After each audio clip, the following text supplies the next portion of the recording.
Oscar Wilde was famous even as an undergraduate for his taste, his clothing, his extraordinary pronouncements. He enraged and amused in equal turns vast sections of society when, for example, he declared that his ambition, when asked by journalists, as still an undergraduate, to live up to his collections of blue china. This kind of language, this kind of attitude had never been heard before. There was something quite new about it. He was the archetype of the modern young man to the Victorian generation. He was always a large man. He was growing slightly tubbier, but he was very tall. His hair was extraordinarily long. He wore silk knee breeches and extraordinary fur coats. He looked quite startling. And he arrived famously in America with the words at the customs, "I have nothing to declare but my genius," and professed himself slightly disappointed with the Atlantic, and won the hearts of Americans everywhere, and went right into the Wild West, where he lectured on subjects like Benvenuto Cellini, the Renaissance silversmith and sculptor, and on The House Beautiful, which was a series of lectures about interior decoration. Is Miss Lloyd connected to Lloyd's Bank? No. Pity. Huh. But she's comfortable, Ada. 1,000 a year. And I congratulate you, Lady Wilde. Now that Oscar's been to America and sown his wildier notes, it's time he settled down.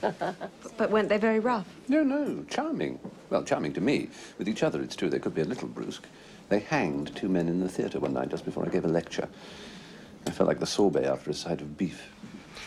I think he chose Constance because he fell in love with her, and I think he fell in love with her because she was quiet and grave and beautiful and intelligent. She was a modern woman in the sense that she was by no means your average sort of Victorian dormouse wife, as it were. She had her own mind and her own views. She was a member of the Rational Dress Society and various other sort of modern, forward-looking institutions which were in turn to develop into things like women's suffrage. And she was no kind of doormat either. Not a doormat or a dormouse, but adorable. He's so beautiful.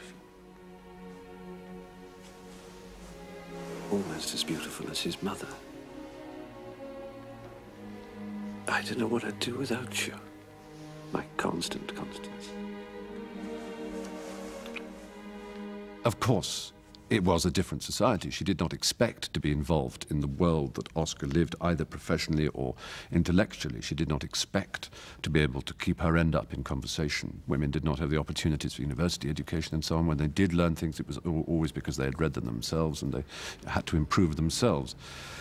But she was a very extraordinary woman in her own way, very strong and courageous.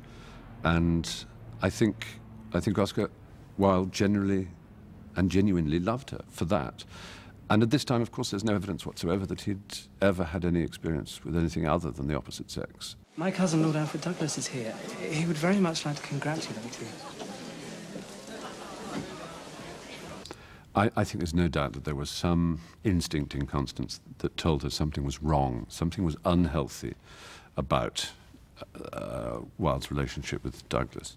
In that sense, she was right, even according to the most, you know, liberal and, you know, up-to-date views on these things. It was an unhealthy relationship, not because it was gay, but because it was just unequal, and they were destroying each other in their own way. And I think she sensed that, even if she didn't sense that there was a sexual element to their relationship, which, as I say, I think ended pretty early anyway. But she just knew there was something wrong. There was some sort of intensity, some sort of demand that each made on the other that was not normal amongst men. This is Bosie Douglas. We met last year. Lionel brought me to tea at Tite Street. How could I possibly forget? I love your play. The audience didn't know whether you meant your jokes or not. You shocked them, especially with your speech. But the more frivolous you seem, the more serious you are, aren't you? I love that. Thank you. I always say the young are the only critics with enough experience to judge my work. Splendid. We need shocking. People are so banal, and you use your wit like a foil. You cut through all those starched shirt fronts. You draw blood. It's magnificent. And we should draw some blood down in Oxford. You need a miracle. All the dons at my college have dust in their veins. At which college do you educate the fellows? Magdalen. My own college. Well, I shall claim the privilege of a graduate and come and take tutorials with you.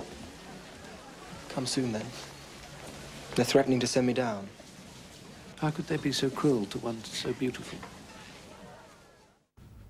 Wilde flourished, really, I suppose one could say, if one wanted to, it was a coincidence, but I think most people looking at it as a simple fact might draw some sort of conclusion, whatever it is, that he developed as an artist and started to write things that are permanent and enduring at exactly the same time that he discovered his own sexuality.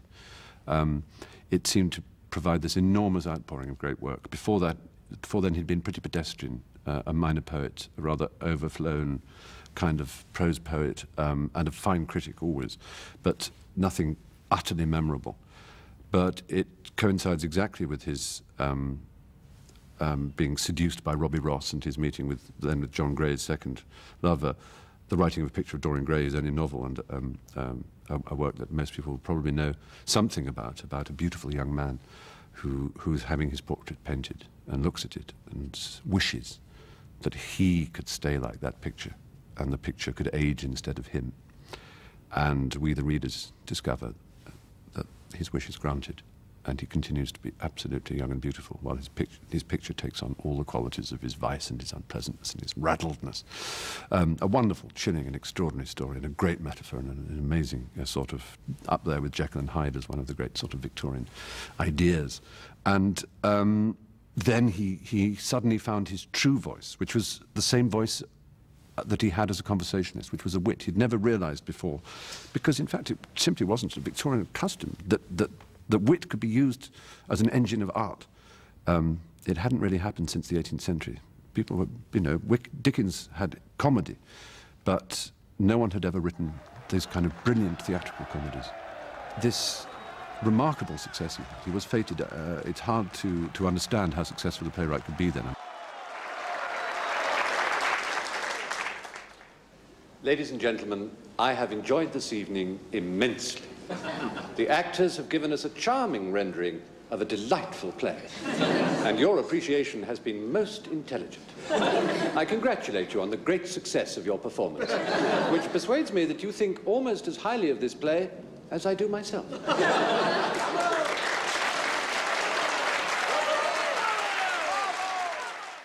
Oscar and Bosie. One often thinks, you know, that great men or people of high intelligence should only be with partners that they utterly deserve or that are, you know, remarkable in their turn. I think that's just, it ignores what love is about. I mean, love happens and it's irrational.